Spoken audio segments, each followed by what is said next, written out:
I want to make sure that I'm pronouncing your name right. Is Zilla Vodnas? Perfect. Okay, great.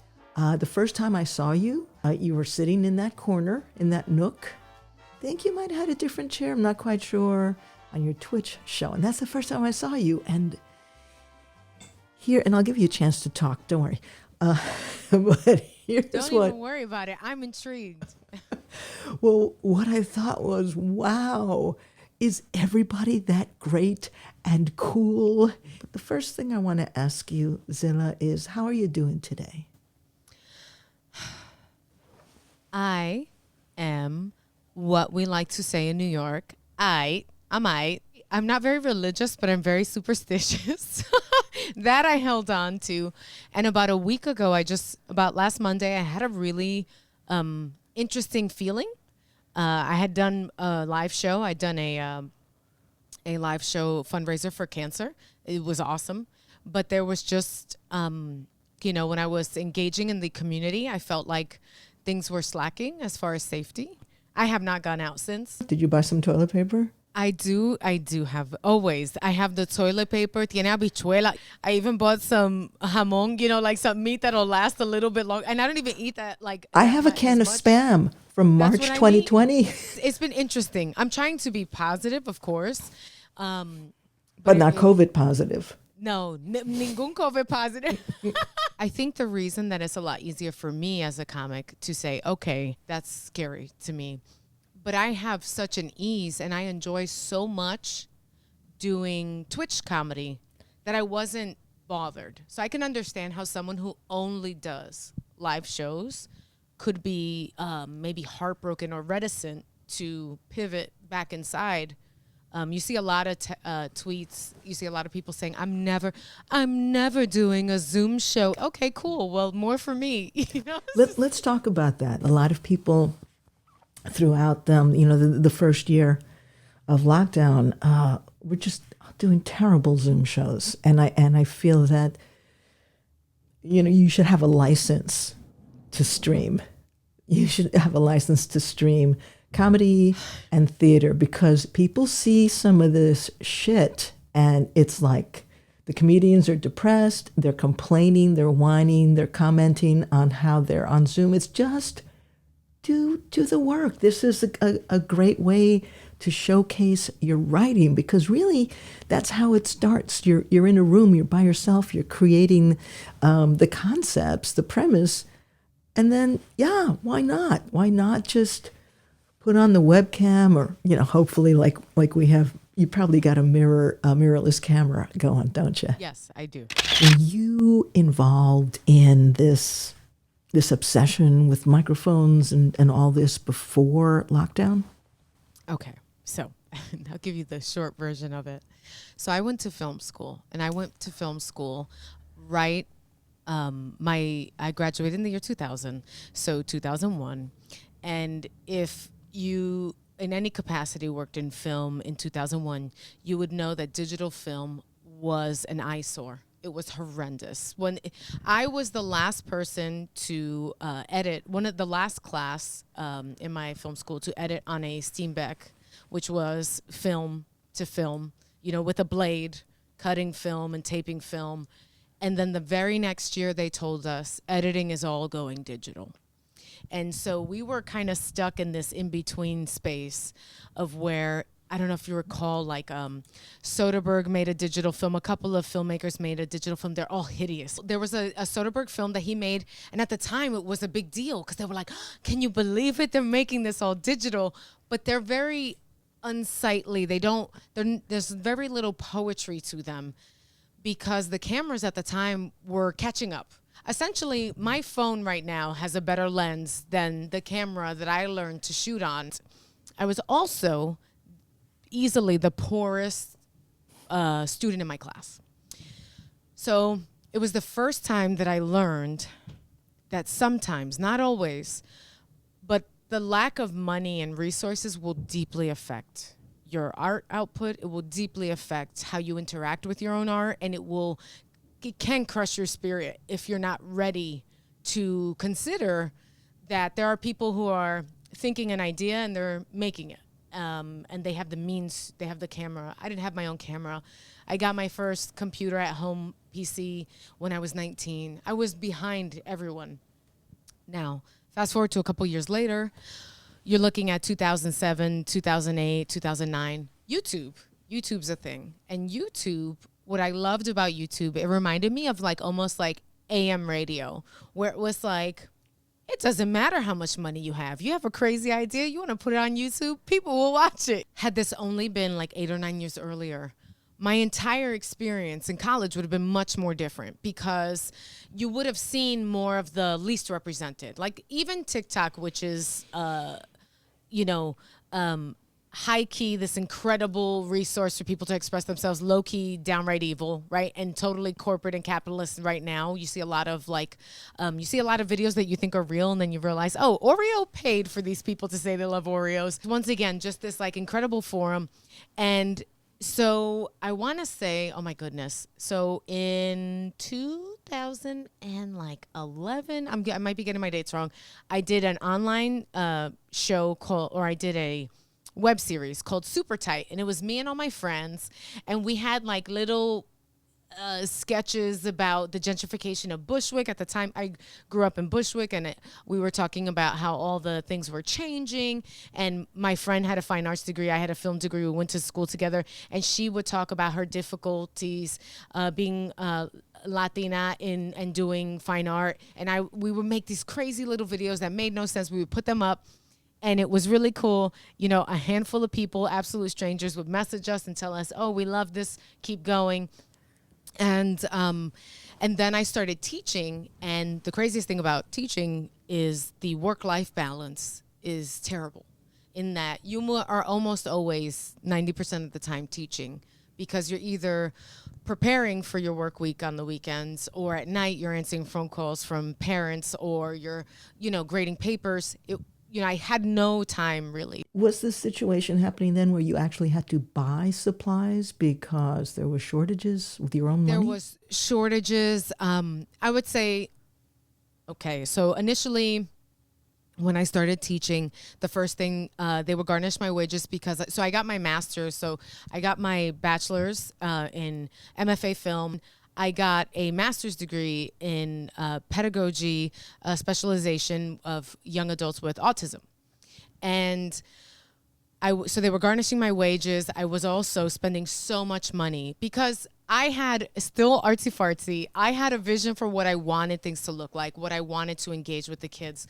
I knew, as a person who creates, if the pen doesn't feel right, if the paper isn't right, I know this sounds absurd, but like, I knew I wanted to give my kids everything that, like, when I told them to make something or express themselves, I wanted them to be able to see, like, we used to get crayons and colored pencils, but only in the primary, like your basic 8-pack of colors. Right, yeah. The 8 crayons, yeah. So they would say, and even then it was very few. So you get like 1 or 2 packs, and I was like, okay, fine. And I would go order from, a website, the big pack with all the colors, and the kids would notice, like they would try harder to take care of everything. And so I'm spending all this time and money in that, and I kind of abandoned my expression, which was for a brief period of time, this web series.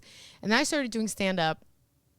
And then finally, when I started to stream, it was the marriage of everything that I had learned doing the web series, sound, mics, editing, and my comedy kind of meeting together. So you grew up in Brooklyn? I grew up for the first part of my life in Ridgewood, Queens, and then like literally a couple of blocks over, my kind of right before my later high school and early college years were in Bushwick. But my father owned a social club in Bushwick. My uncle owned a grocery store on Bushwick Avenue. So we were very much like, they're kind of neighboring. Social club. Okay, that's a Latino thing, the social clubs. I don't think the white people had those because they have the world. But did you ever get to hang out at the, like, was it men and women, or was it mostly like, old Latino guys? It was men and women. My father had, I remember only one time, one of the New Year's that I got to go. Ooh. And I remember that, it was when I learned where all the quarters go. in the like arcade machines, because there was like, I think he had one or two machines that were like these almost like gambling, they Yes. used to have them in the back of the bodegas and stuff. Like they were these little slot machines, right? And I believe they were illegal, so thankfully he's in Puerto Rico now. He lives a straight life.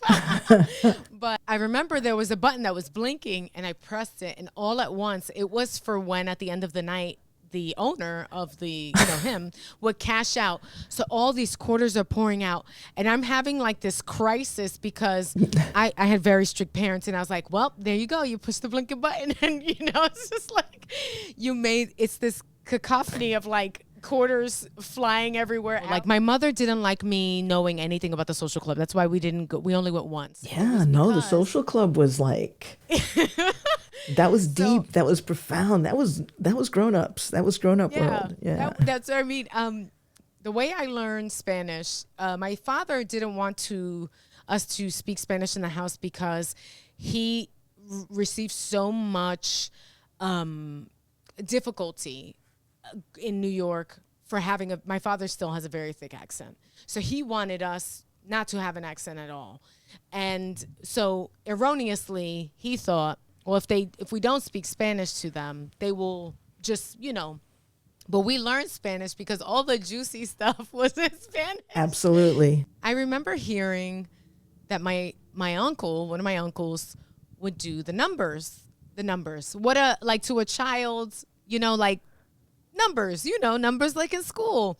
So my uncles and my father, notoriously, they never took days off. To their detriment, they never took days off. So they always provided for their families, but we didn't have days where like, it was rare we went on vacation. Papi couldn't come to parent-teacher conferences. My uncle got sick. And I hear them talking in Spanish. And I don't know what entered me, just this like little know-it-all me.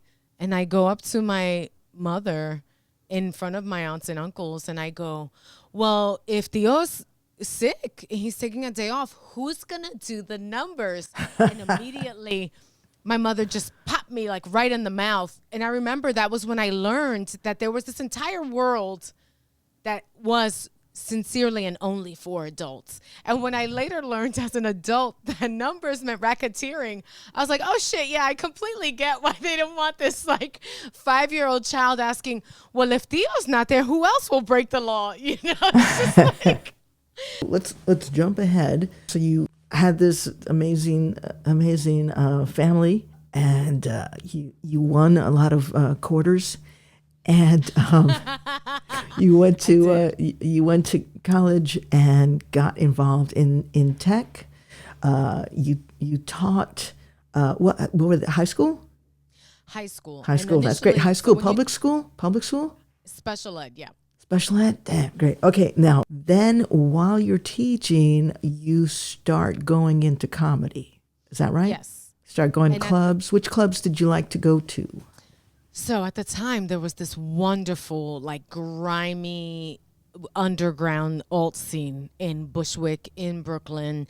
And it was, one day it would be someone with a sock puppet. The other day, it wasn't your quintessential like club comedy. It was like, that's what I think spoke to me first. Because as a person who was like, even when I was really small, I was definitely, they used to make fun of me and my family. Like, ella artista, like artsy fartsy. I was always the one that like wanted to, do the weird and crazy things. So I started doing comedy, and at the same time that I was given the opportunity to teach film to the students in my school. And that was when I started to realize that there was so much that I still wanted to make. And yes, I was teaching, and that was great. But when I was working with the students and seeing them have this awakening where they're like, oh my God, I have an idea. I write it on a paper. Me and my friends agree that we'll help each other shoot our ideas. And then in 2 months, we can sit down and eat popcorn and watch our crazy ideas, Yeah. And as I'm teaching it, I'm like, well, shit, you're teaching the kids to do this thing that you stopped doing yourself. Right. And it was kind of like a fracture. So you started streaming and you created your YouTube shows, but you also started live streaming before the pandemic? Yes. And so my partner kept prodding me. I feel like this is your lane. I feel like this is your lane, right? And I did it and I liked it, right? But really, when my like main comadre, Diana, God bless her, she's my friend who went to art school. She was like, there's something, she's like, I can't help it. I keep thinking about this streaming thing. She's like, you're good at it, but also there's something about this that feels very, you know, and I know there's a lot of colonialism associated with Manifest Destiny, but like very much like if you go out there, anybody can throw their hat in the ring. When it comes to streaming, try. It doesn't cost you much money to try, you know, like where it was just like, take this risk. So I start streaming and I'm going to be completely honest with you because it took me a while to realize when. So about last November, I had a miscarriage, and it was right before I had brokered with this place called the Comedy Hub, which was streaming. They wanted me to stream for their channel once a week. And I had done a thing called the Brujaha, which was a Halloween show that we had a blast on. And they really liked the fact that like we did video clips. So I'm very much multimedia, not just streaming, but like also you want to make a clip or you want to bring pictures or, you know, sometimes when and I'll explain how this kicked back now to my stand-up. But so I have the miscarriage, and I have always been one that like when I am working through something emotionally that I don't understand necessarily straight away, I'm like, you know what? Just like my dad, work every hour. If you work, you won't think about the heartache. It's a week before I'm supposed to start, and literally I call these people up and I'm like, okay, yeah, we're going to do a show every week. I will be there every week. I will make sure we have an outstanding.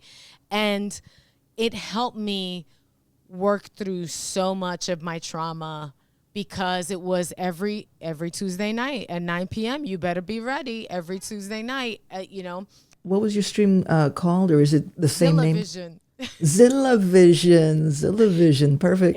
It was Zilla Vision. And so I throw myself into that like just passionately because we were kind of, you know, still locked down. I had just had this incredible trauma, and I erroneously thought, you know, when sometimes I think one of the most startling things about COVID is that it is this great trauma that we're suffering as a collective, right? So when you have a personal trauma, it's almost like it's blotted out by this shared, you know, you feel weird telling, you know, all of us is going through it. So it wasn't like I could tell people so easily, hey, I also had, in addition to everything else that's going on, this happened to me.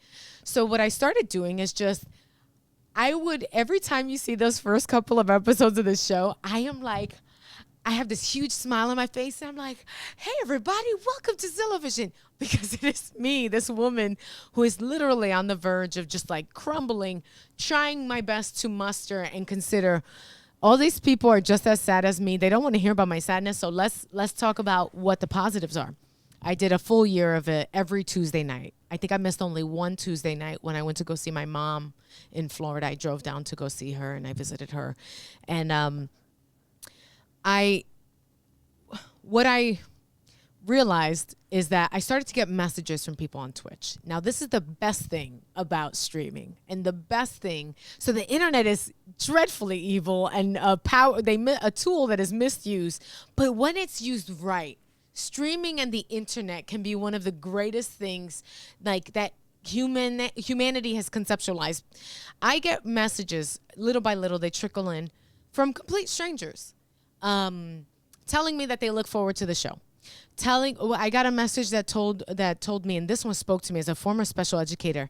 It said, you know, I don't normally have access. I have mobility issues. I can't normally go to a comedy club. Thank you so much. You really do try, and you make sure that none of the comics are downers, because that was my rule. None of the comics are downers. And they would say, it makes me feel really happy because I feel like I get a club caliber show, but it's online.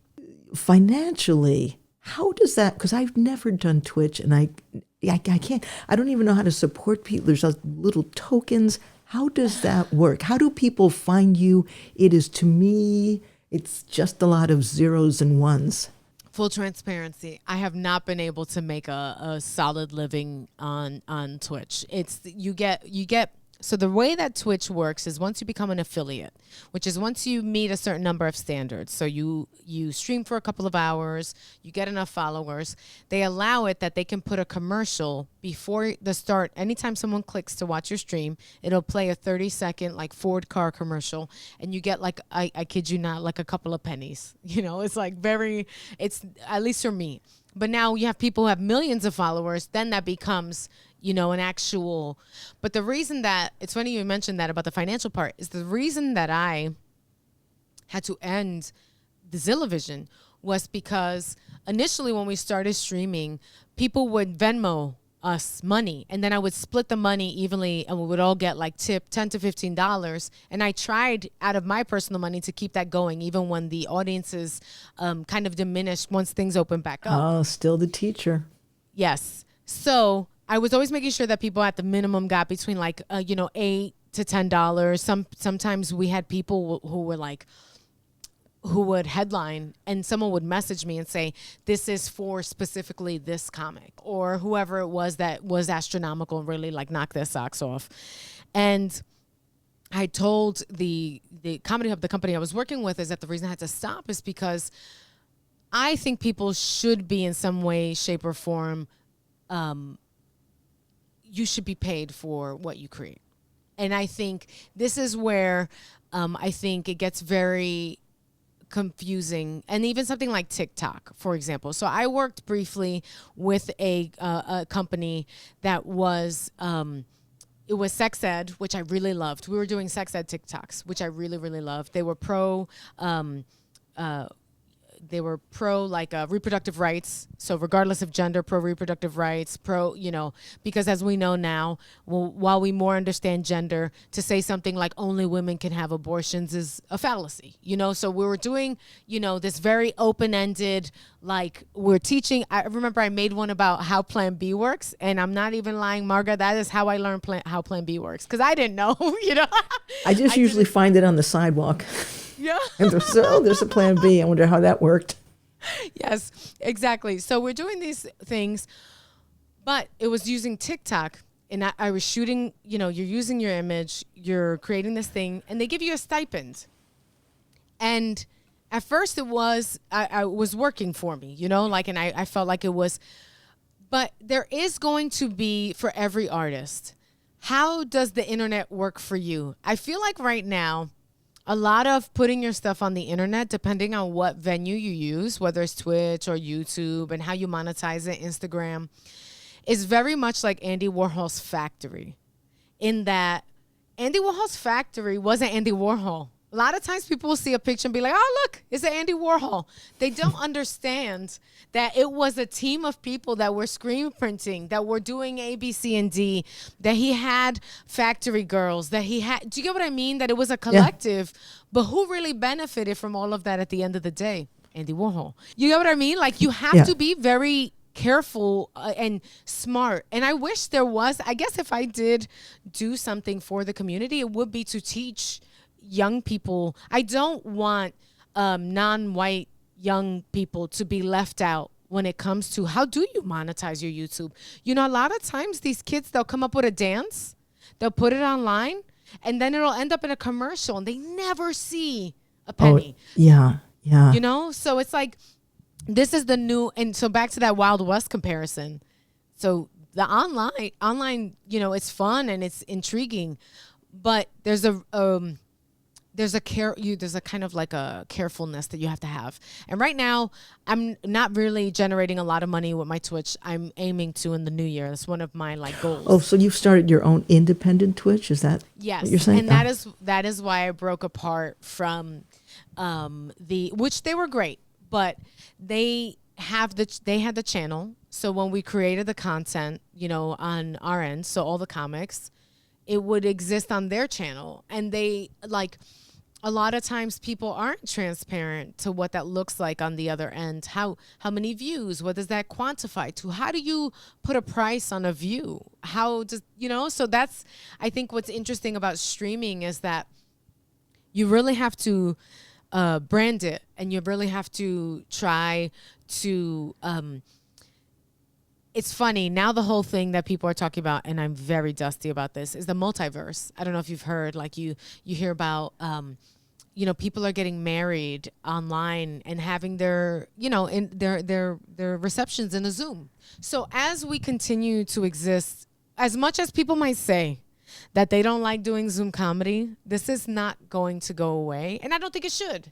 I love that I have friends. I have an entire group of viewers that are on the West Coast, and I love them. Do you have just one channel or more?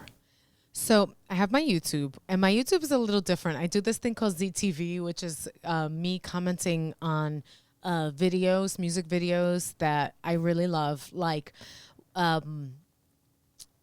and they're usually ones that aren't as popular, or maybe a little more like kind of, I do a lot of Latin freestyle videos because they have a really big, a lot of people will message me after. Like the fandom is very strong. So if I do one that's like Stevie B or someone like that, people will message me right away. And I enjoy, there is something really, I love that feeling of community. And I know there's people that say like negative things online. I've been very lucky so far. For my Twitch, I read the newspaper on Twitch, and it's my favorite thing to do because when I was younger, and my mom at the time was dating a man who owned a diner. So at the end of the night, he would collect the newspapers because back in the day, you used to go to the diner. They would have the paper if you wanted to read the paper while you were eating. He would bring me the paper, and he would tell me, if you really want to, he would say, this newspaper steers more right wing. This newspaper steers more left wing. Read both of them, and then you come to your own conclusions. Like, you make your own decisions. And so that habit of getting up every morning, once it became more digital, print kind of went by the wayside, I still would read the newspaper. And my partner was like, Mija, if you're going to be reading the newspaper and getting stressed out about the news, like, talk about it online. And so I do, like, from the little gossip, we call it snooze button. So I'll do gossip. I'll do silly stories. I'll do serious stories. We talk a lot about, like, COVID. We talked last week about the big jump. After Thanksgiving, there was an 86% jump in COVID positive rates in New York.